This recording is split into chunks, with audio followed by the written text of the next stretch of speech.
আসসালামু আলাইকুম। আমি শেরে বাংলা মেডিকেল কলেজের আব্দুল্লাহ কাফি বলছি। আজকে আমাদের টপিকস হচ্ছে lab diagnosis of typhoid fever. আমরা কিভাবে ল্যাব ডায়াগনোসিস করব সেটার উপরে। প্রথমত আমাদেরকে যে কোনো ডিজিজ ডায়াগনোসিসের ক্ষেত্রে ক্লিনিক্যাল হিস্ট্রি নিতে হবে। এক্ষেত্রে আমরা ফিভারের হিস্ট্রি নিব।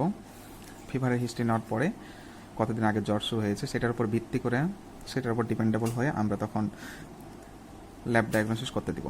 যদি পেশেন্টটা উইথিন দ্য ফার্স্ট উইক, মানে তার জ্বর শুরু হওয়া থেকে 7 দিনের মধ্যে আসে, তাহলে সেক্ষেত্রে আমরা তাকে ব্লাড কালচার করতে দিব।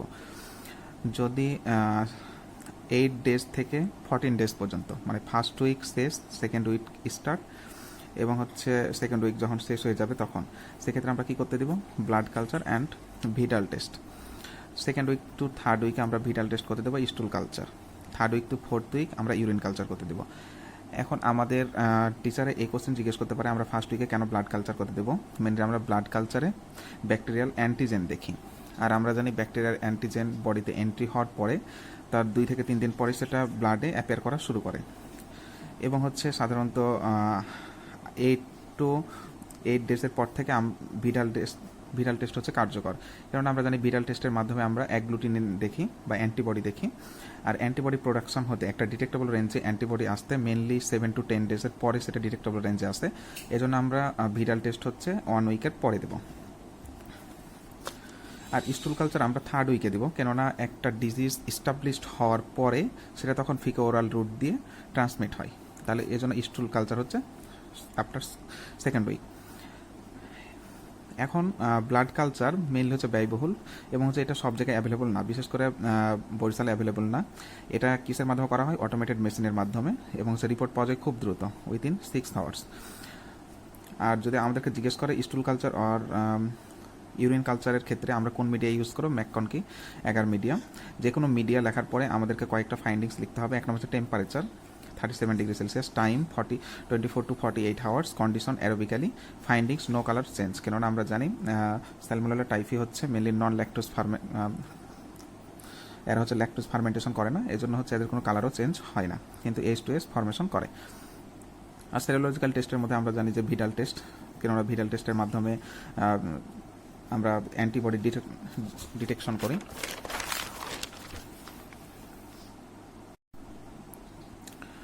ভিরাল টেস্ট হচ্ছে এক ধরনের সাপোর্টিভ টেস্ট। এটা কখনো একটা ব্যাকটেরিয়াকে কখনো কনফার্মেটরি টেস্ট না, ব্যাকটেরিয়াকে কনফার্ম করতে পারে না। কেন কনফার্মেটরি টেস্ট না সেটা আমরা পরবর্তীতে আসবে। কনফার্মেটরি টেস্ট কি? Blood culture positive after 10 days. কেননা আমরা বললাম কি যে একটা ব্যাকটেরিয়ার বিরুদ্ধে ইমিউনিটি বা ইমিউনোগ্লোবুলিন প্রডিউস হতে মেনলি একটা ডিটেক্টেবল রেঞ্জে ইমিউনোগ্লোবুলিন আসতে 7 to 10 ডেজ লাগে। এই জন্য 10 ডেজের পরে মেনলি ভিরাল টেস্টটা দেওয়া হয়, এই জন্য প্রথম উইকে ভিরাল টেস্ট দেওয়া হয় না। যদি আমরা দেখি কী কী টাইপের দেখা হয়, অ্যান্টিবডি দেখা হয়। টিও, আমরা জানি ও এক ধরনের সোমাটিক অ্যান্টিজেন। এই সোমাটিক অ্যান্টিজেনের বিরুদ্ধে যে অ্যান্টিবডিটা তৈরি হয় সেটাকে বলা হয় টিও। এইচ মেনলি ফ্লাজেলার অ্যান্টিজেন, এই জন্য টিএইচ টাইফয়েডের বিরুদ্ধে। তারপরে প্যারাটাইফি এর ফ্লাজেলার বিরুদ্ধে অ্যান্টিবডি, এটাকে বলবো AH। BH কাকে বলবো? প্যারাটাইফি বি এর বিরুদ্ধে ফ্লাজেলার অ্যান্টিবডি, এই জন্য BH। নর্মাল রেঞ্জ কিছু দেওয়া আছে, নর্মাল রেঞ্জ মেনলি 1:40, 1:80, এটা 1:40, 1:40। এখানে কোনো বইয়ে 1:80 লেখা আছে, মেনলি লেঞ্জে লেখা আছে, 1:40 খালেকে লেখা আছে। এখন আমাদের মধ্যে এই প্রশ্ন মানে এটা অবশ্যই জানা থাকা লাগবে যে টিও, এখানে আমরা কি দেখতেছি? অ্যান্টিবডি দেখতেছি। এখানে সোমাটিক অ্যান্টিজেন সোমাটিক অ্যান্টিজেনের বিরুদ্ধে যে অ্যান্টিবডিটা প্রোডাকশন হয় সেটা ইমিউনোগ্লোবুলিন M, এবং ফ্লাজেলার অ্যান্টিজেন এগুলো অ্যান্টিবডি টাইটার। কার বিরুদ্ধে অ্যান্টিবডি টাইটার? ফ্লাজেলার বিরুদ্ধে। তো এই ফ্লাজেলার বিরুদ্ধে অ্যান্টিবডি টাইটারটা ইমিউনোগ্লোবুলিন G। এখন আমাদের মধ্যে প্রশ্ন জাগতে পারে এটা কেন ইমিউনোগ্লোবুলিন M, এটা কেন ইমিউনোগ্লোবুলিন G। এখন আমরা দেখলাম এইচ মেনলি প্রোটিন। আমরা জানি প্রোটিনের ইমিউনোলজিতে এর আগের ভিডিও লেকচারে বলা হয়েছে প্রোটিনের বিরুদ্ধে টি ডিপেন্ডেন্ট বি সেল অ্যাক্টিভেশন হয়, এজন্য মেমোরি সেল প্রোডাকশন হয়। মেমোরি সেল যেখানে প্রোডাকশন হবে সেখানে ক্লাস সুইচিংয়ের মাধ্যমে ইমিউনোগ্লোবুলিন G প্রোডাকশন হবে। আর ও মেনলি পলিস্যাকারাইড, এটা হচ্ছে টি ইন্ডিপেন্ডেন্ট বি সেলকে অ্যাক্টিভেশন করে। যেহেতু এটা হচ্ছে মাল্টিভ্যালেন্ট এক ধরনের অ্যান্টিজেন পলিস্যাকারাইড, এজন্য সেটা ডিরেক্টলি বি সেলকে অ্যাক্টিভেশন করে। ডিরেক্টলি বি সেলকে অ্যাক্টিভেশন করার মাধ্যমে এখানে কোনো প্রকারের মেমোরি সেল প্রোডাকশন হয় না, এজন্য ইমিউনোগ্লোবুলিন এম তৈরি হয়। যেহেতু মানে মেমোরি সেল প্রোডাকশন হচ্ছে না, এজন্য সেখানে কোনো প্রকার ক্লাস সুইচিং হবে না। তাহলে ক্লাস সুইচিং এর মেন কাজ হচ্ছে কি, মেন কাজ করে কি মেমোরি সেল। মেমোরি সেল নাই, ক্লাস সুইচিং হবে না। আর এম জিন যেহেতু মিউ জিন যেহেতু ডোমিনেন্ট, এজন্য প্রতিবারই ইমিউনোগ্লোবুলিন এম তৈরি হয়। তাহলে এখান থেকে এটুকু আমাদের ডায়াগনোসিসের ক্ষেত্রে মাথায় থাকতে হবে যে ও এর বিরুদ্ধে এখানে আমরা কোন ধরনের অ্যান্টিবডি দেখি, ইমিউনোগ্লোবুলিন এম, এবং ফ্লাজেলার অ্যান্টিবডিগুলো আমরা কোন টাইপের দেখি, ইমিউনোগ্লোবুলিন জি দেখি। এখন এখানে করে আমাদের মধ্যে প্রশ্ন জাগতে পারে যে ফ্লাজেলার যেহেতু অ্যান্টিজেন, এখানে করে প্রোটিন এক ধরনের, আমরা জানি primary immune response, secondary immune response. এখানে প্রাইমারি ইমিউন রেসপন্সে ইমিউনোগ্লোবুলিন এম তৈরি হবে এবং সেকেন্ডারি ইমিউন রেসপন্সে ইমিউনোগ্লোবুলিন জি তৈরি হবে। কেন তৈরি হবে? মেমোরি সেলের কারণে। আর এখানে প্রতিবার primary and secondary immune response both immune রেসপন্সে ইমিউনোগ্লোবুলিন এম তৈরি হবে। এখন দেখা গেল কি যে প্রায় সেকেন্ডারি ইমিউন রেসপন্সে তাহলে ইমিউনোগ্লোবুলিন জিও তৈরি হয়, ইমিউনোগ্লোবুলিন এমও তৈরি হয়। এখন প্রথম দিকে ইমিউনোগ্লোবুলিন এম তৈরি হলো, primary immune response. Immunoglobulin M তৈরি হওয়ার সাথে সাথে কিছু পরিমাণ মেমোরি সেল তৈরি হলো। এই মেমোরি সেলটা পরবর্তীতে ইমিউনোগ্লোবুলিন জি তৈরি করবে। এখানে ইমিউনোগ্লোবুলিন জি অ্যাপিয়ার, প্রথমে ইমিউনোগ্লোবুলিন এম অ্যাপিয়ার করলো, তারপরে ইমিউনোগ্লোবুলিন জি অ্যাপিয়ার করলো। এই যে ইমিউনোগ্লোবুলিন এম অ্যাপিয়ার থেকে ইমিউনোগ্লোবুলিন জি অ্যাপিয়ার হতে কতদিন সময় লাগে? মেনলি 3 to 5 days লাগে।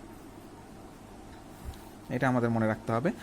এবং আমরা কখন সেটাকে সিগনিফিক্যান্ট বলবো? যখন এখানে নর্মাল কিছু রেঞ্জ দেওয়া হয়েছে, এই নর্মাল রেঞ্জের যখন 4 গুণ, মিনিমাম 4 গুণ যখন হবে, তখন সেটাকে আমরা সিগনিফিক্যান্ট বলবো।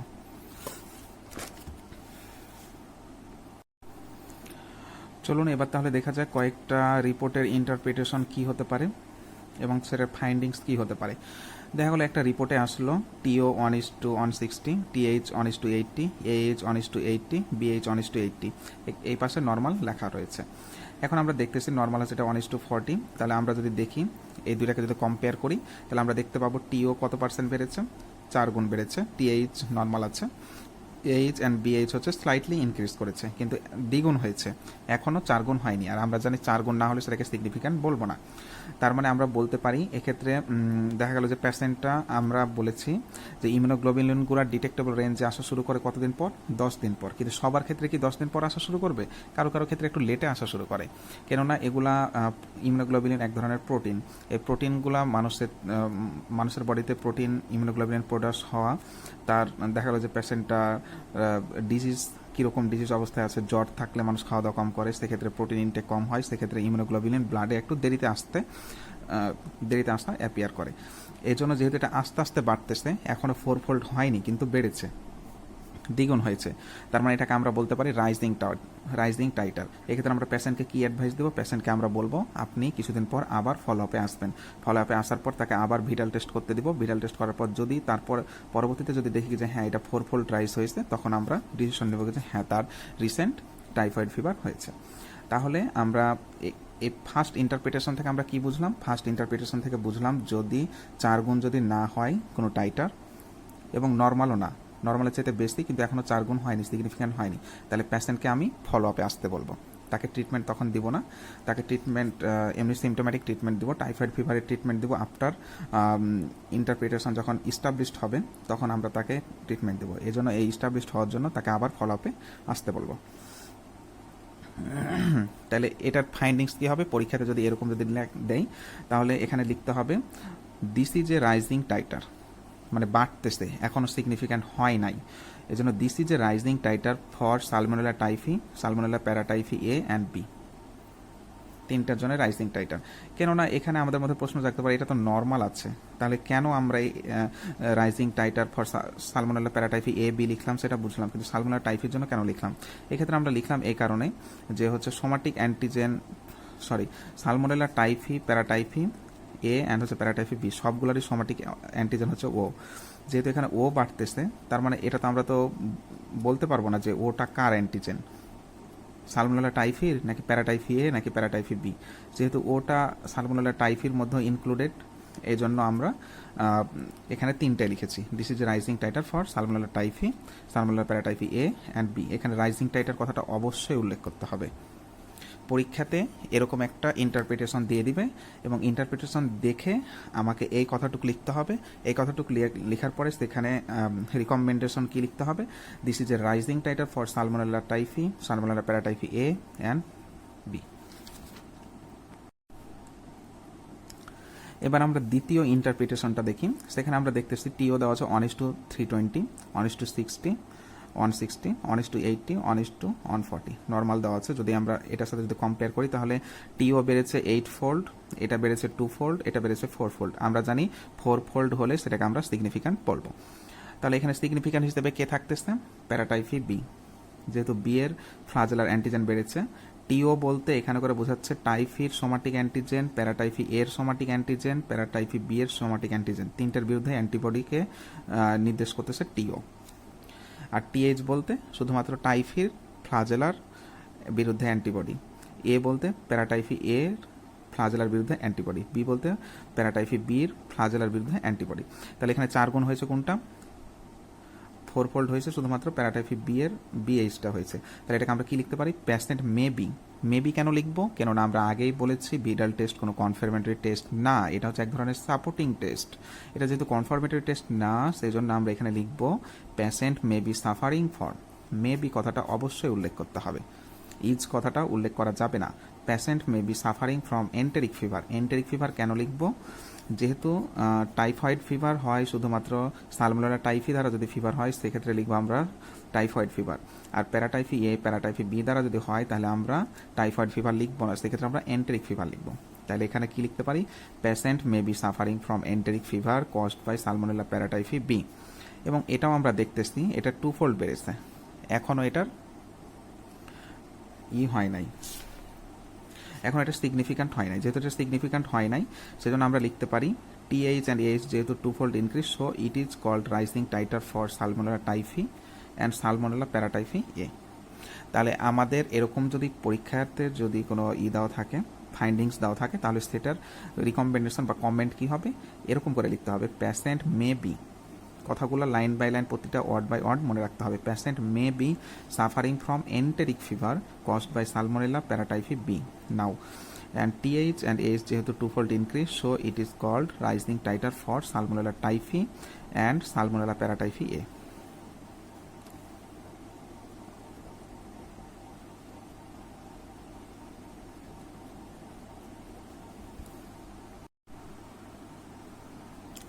এবার আমরা 3 নম্বর যদি কোনো একটা রিপোর্ট যদি দেখি, 3 নম্বর রিপোর্ট যদি এরকম থাকে, টিও বেড়েছে 1:320, টিএইচ 1:160, এইচ 1:160, বিএইচ 1:160 নর্মাল এখানে দেওয়া আছে, প্রত্যেকটাই 4 ফোল্ড করে বেড়েছে। তাহলে আমরা কি বলতে পারি, 4 ফোল্ড করে যেহেতু বেড়েছে তার মানে প্রত্যেকটাই সিগনিফিক্যান্ট। কিন্তু তার মানে এক্ষেত্রে আমরা ক্লিনিক্যাল হিস্ট্রি নিব মাস্ট, যদি সবগুলাই যদি একসাথে বাড়ে তাহলে অবশ্যই আমরা ক্লিনিক্যাল হিস্ট্রি নিব। যদি ফিভার যদি প্রেজেন্ট থাকে তাহলে আমরা লিখব this patient may be suffering from, maybe suffering from enteric fever. কেন এন্টেরিক ফিভার, যেহেতু প্যারাটাইফি এ প্যারাটাইফি বি সেটাও বেড়েছে, সেজন্য this patient may be suffering from enteric fever caused by Salmonella typhi, Salmonella paratyphi A and B. কিন্তু সমস্যা হচ্ছে কখনো 3টা অর্গানিজম দ্বারা একসাথে কোনো পার্সন ইনফেক্টেড হয় না, ইউজুয়ালি হয় না, কিন্তু হতেও পারে। এক্ষেত্রে আমরা ক্লিনিক্যাল হিস্ট্রি নিব, যে সে কি ভ্যাকসিন নিয়েছে নাকি সে রিসেন্ট ইনফেক্টেড হয়েছে। তাহলে ভ্যাকসিনেশনের হিস্ট্রি নিব, ভ্যাকসিনেটার হিস্ট্রি নেওয়ার পর যদি সে রিসেন্ট ভ্যাকসিনেশন হয় তাহলে তার এরকম রেজাল্ট আসবে। কেননা ভ্যাকসিনেশনের ক্ষেত্রে সালমোনেলা টাইফির সোমাটিক অ্যান্টিজেন, ফ্লাজেলার অ্যান্টিজেন, তারপরে সালমোনেলা প্যারাটাইফি এ বি সবগুলোর সোমাটিক অ্যান্টিজেন অ্যান্ড ফ্লাজেলার অ্যান্টিজেন সবগুলাই হচ্ছে ভ্যাকসিনের মধ্যে থাকে, সেজন্য সবগুলাই ইনক্রিজ করবে। তাহলে রিসেন্ট ভ্যাকসিনেশন যদি হয়, এই কথাটা আমাদেরকে তো অবশ্যই মনে রাখতে হবে। রিসেন্ট ভ্যাকসিনেশন কেন, রিসেন্ট ভ্যাকসিনেশন, রিসেন্ট বলতে কি কিছুদিন আগে নিয়েছে, কিছুদিন আগে নিয়েছে বলতে এজন্য টিও, আমরা জানি টিও কি ইমিউনোগ্লোবিলিন এম, ইমিউনোগ্লোবিলিন এম বডিতে থাকে ম্যাক্সিমাম 5 থেকে 6 মান্থস, এটার আয়ুষ্কাল হচ্ছে 5 থেকে 6 মান্থস। যেহেতু রিসেন্ট ভ্যাকসিনেশন নিয়েছে এজন্য এটার ফাইন্ডিংস পাওয়া গেছে। যদি 6 মাস পরে যদি আসতো তাহলে টিও নর্মাল থাকতো। তাহলে প্রিভিয়াস ভ্যাকসিনেশন যদি হয় মোর দ্যান 6 মান্থস আগে তাহলে টিও থাকবে নর্মাল, যেহেতু এটা ইমিউনোগ্লোবিলিন এম, আমরা জানি ইমিউনোগ্লোবিলিন এম বডিতে কতদিন ধরে থাকে, 5 থেকে 6 মান্থস ধরে। অ্যান্ড ইমিউনোগ্লোবিলিন আর এগুলো যেহেতু ইমিউনোগ্লোবিলিন জি ফ্লাজেলার অ্যান্টিজেনের বিরুদ্ধে, এজন্য এগুলো বডিতে মানে অনেক দিন পর্যন্ত থাকবে। তাহলে প্রিভিয়াস ভ্যাকসিনেশন হলে টিও নর্মাল থাকবে এবং টিএইচ এইচ বিএইচ ইনক্রিজ থাকবে। তাহলে আমরা কি বললাম 3 নাম্বার ফাইন্ডিংসে, 3 নাম্বার আমরা ক্লিনিক্যাল ফাইন্ডিংস আমরা যদি দেখি 4টায় বেড়েছে, তাহলে এক্ষেত্রে আমরা কি লিখব? This patient may be suffering from enteric fever caused by Salmonella typhi, Salmonella paratyphi A and B. কিন্তু আমরা জানি 3টা অর্গানিজম দ্বারা কখনোই একসাথে ইনফেক্টেড হয় না, নর্মালি হয় না, কিন্তু হতেও পারে। এক্ষেত্রে আমরা ক্লিনিক্যাল হিস্ট্রি নিব। ক্লিনিক্যাল হিস্ট্রি নেওয়ার পরে যদি দেখি যে হ্যাঁ ব্যক্তিটা ভ্যাকসিন নিয়েছে এন্টেরিক ফিভারে, টাইফয়েড ফিভারের ভ্যাকসিন নিয়েছে, সেক্ষেত্রে ভ্যাকসিনেশন কয় ধরনের হতে পারে? Recent vaccination, previous vaccination. Recent vaccination হলে টিও ইনক্রিজ থাকবে 4-fold এবং প্রিভিয়াস ভ্যাকসিনেশন হলে টিওটা থাকবে নর্মাল। কেন টিও নর্মাল থাকবে প্রিভিয়াস ভ্যাকসিনেশন হলে? আমরা জানি প্রিভিয়াস ভ্যাকসিনেশনে মেনলি ধরো কিছু 6 মাস আগে, এবং ইমিউনোগ্লোবিনের যেহেতু এম, এটা ইমিউনোগ্লোবিন এম বডিতে 5 থেকে 6 মাস পর্যন্ত থাকে। এবার 4th নম্বর রিপোর্ট দেখা যাক। 4th নম্বর রিপোর্টে কোনো একটা পেশেন্ট তোমার কাছে আসলো যে তার ফিভারের হিস্ট্রি নিয়ে আসলো, তার কিছুদিন ধরে খুব জ্বর, ব্র্যাডিকার্ডিয়া, স্টেপলেডার ফ্যাশন হচ্ছে ফিভারটা বাড়তেছে, এবং তুমি সেটার টাইফয়েড ফিভার সাসপেক্ট করে ভিডাল টেস্ট করতে দিলা। করতে দেওয়ার পর সেটার ফাইন্ডিংস আসলো এরকম: টিও নর্মাল, এইচ বিএইচ 3টাই হচ্ছে রেজিস্ট আছে। এখন আমরা জানি, আরেকটু আগে বললাম, টিও নর্মাল থাকবে কখন? টিও যেহেতু ইমিউনোগ্লোবুলিন এম এটা নর্মাল, তার মানে এটা আমরা জানতেছি ইমিউনোগ্লোবুলিন এম বডিতে এখন নাই, তার মানে সেটা প্রিভিয়াস। অ্যান্ড প্রিভিয়াস কয়টা জিনিস হতে পারে? হয় প্রিভিয়াসলি সে ইনফেক্টেড হয়েছে অথবা প্রিভিয়াসলি সে ভ্যাকসিনেটেড হয়েছে। তাহলে this person was suffering from enteric fever caused by Salmonella typhi, Salmonella paratyphi A and B, or previous vaccinated. তার মানে পারসনটা প্রিভিয়াসলি ভ্যাকসিনেটেড হয়েছে অথবা প্রিভিয়াসলি সে এন্টেরিক ফিভার হয়েছিল। কিন্তু এখন যে পেশেন্টটা ফিভার নিয়ে এসেছে, তাহলে এটার কজ কি? এটাকে বলবো আমরা অ্যানামনেস্টিক রিয়াকশন। তাহলে এখনকার ফিভারের কজ সালমোনেলা টাইফি, প্যারাটাইফি এসব না অর্গানিজম, অন্য কোনো অর্গানিজম দ্বারা এখনকার ফিভার হয়েছে। আমরা তো জানি ফিভার করতে পারে এরকম অর্গানিজম, ব্যাকটেরিয়া, ভাইরাস অনেকগুলো আছে। তার মানে তার ফিভারের কজ হিসেবে আমরা টাইফয়েড ফিভার বা এন্টেরিক ফিভার সাসপেক্ট করতে পারবো না, অন্য কোনো কারণে তার ফিভার হয়েছে। তাহলে এরকম যদি আসে যে, তাহলে এটার 4th নম্বর ক্লিনিক্যাল ফাইন্ডিংস কি? টিও নর্মাল। তার মানে আমাদের এটা মনে রাখতে হবে টিও নর্মাল, তার মানে কি ইমিউনোগ্লোবুলিন এম নর্মাল, কিন্তু বাকিগুলা কি? ইমিউনোগ্লোবুলিন জি সেগুলো রেইজড। ইমিউনোগ্লোবুলিন যেহেতু এম নর্মাল, এটা ব্লাডে কতদিন থাকে? আপ টু 5 to 6 মান্থস পর্যন্ত থাকে, এই জন্য সেটা নর্মাল হয়ে গেছে। তার মানে আর এগুলো যেহেতু রেইজড ইমিউনোগ্লোবুলিন জি, তার মানে ব্যক্তিটা 5 থেকে 6 মাস আগে এসব অ্যান্টিজেনের এক্সপোজার হয়েছিল। এখন অ্যান্টিজেনের এক্সপোজার হয় কয়টা ভাবে? ন্যাচারাল ভাবে, আর্টিফিশিয়াল ভাবে। ন্যাচারাল ভাবে হলে তাকে আমরা বলবো patient or suffering from enteric fever, আর যদি আর্টিফিশিয়াল ভাবে হয় সেজন্য প্রিভিয়াসলি ভ্যাকসিনেটেড। এটার ভ্যাকসিনেশন কি থাকে? Vaccine mainly kill and live অ্যাকচুয়ার্ড। এটার হচ্ছে give immunity both H and O অ্যান্টিজেনের বিরুদ্ধেই ইমিউনিটি দেয়। তবে এখানে কয়েকটা কথা মনে রাখতে হবে। ভিডাল টেস্ট কখনো কনফার্মেটরি টেস্ট না, এজন্য আমরা মেবি লিখব। কনফার্মেটরি টেস্ট কি? Blood culture. এবং প্রত্যেকটা এই ভিডাল টেস্টের পরে আমরা কি করব? কিসের উপর ভিত্তিতে আমরা ডায়াগনোসিস করব? হিস্ট্রি নিব, অবশ্যই ক্লিনিক্যাল হিস্ট্রি নিব, ফিভারের হিস্ট্রি নিব।